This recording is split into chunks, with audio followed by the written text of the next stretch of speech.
I বহু বছর পর ওনার সামনে হাজির হইছি।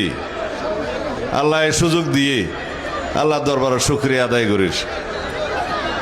আরে গুম করি ফেলাইল হত্যা করিবার উদ্দেশ্যে ওনারা এদেশের জনগণ আর মা বইনকল আল্লাহর কাছে মোনাজাত করছেন, আল্লাহ কবুল করছে। বাঁচিয়ে আছি ওনার সামনে দিয়ে আছে।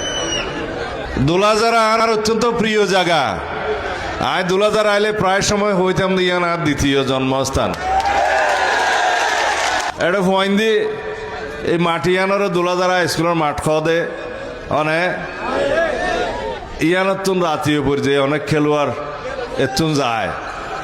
দুলাজারা টিম বাংলাদেশের মধ্যে ফুটবলের মধ্যে একটা বিখ্যাত। হাস্যবাজার তো বটেই। ইয়ানরে মিনি স্টেডিয়াম হইতো সাত দে এরিয়া ফোন করি বললা সাইরে কুদ্দি যেভাবে দেওয়াল দি ফেলে জায়গা ইয়ান দি হইব না। ফিসদি জায়গা আছে না, ফিসদি জায়গা আছে না, সেটটা খমফলা।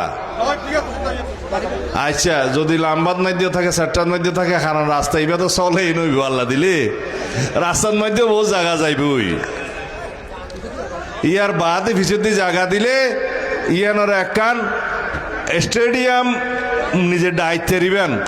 কিন্তু স্টেডিয়াম বানাইতে গেলে এঙ্গুরিয়ার গ্যালারি বানা ফেরত একটা জায়গা জাগুই গ্যালারি মিক্ষার দি করি বাকি ফাঁকারা ইয়েরে একখান মিনি স্টেডিয়াম করা যাবে ইনশাল্লাহ। ইন রাখো বা ইন আর লবণের মূল্য বাদ এটার নম্বর তার কোনো দাবি নেই। এর নম্বরের লেগে তো নবলের ন্যায্য মূল্য নিশ্চিতকরণ। বিএনপি সরকার ক্ষমতা চাইলে নবনের মূল্য তা নে ইয়ানলা যুদ্ধ করিয়ে রে গতবার ডবল ডবল দাম ন দিলাম না। ন্যায্য কথা ঢাকা শহর চিটাং শহরের মধ্যে লবণের 1 কেজি প্যাকেট ফাদো বা 40 টাকার ধরে এটা 1 কেজি 80 হলের 10 টাকা নদে। ইয়ান সরকারের তুন যুদ্ধ করিয়ে নারা এতে ফাঁস করাইলাম ন্যায্য মূল্য রাখিলাম ইনশাআল্লাহ ভবিষ্যতেও করা যাইব। বিএনপি সরকার লবণ চাষি হল সরকার। চলনবিল প্রবাহ, মা মাটি মানুষের কণ্ঠ।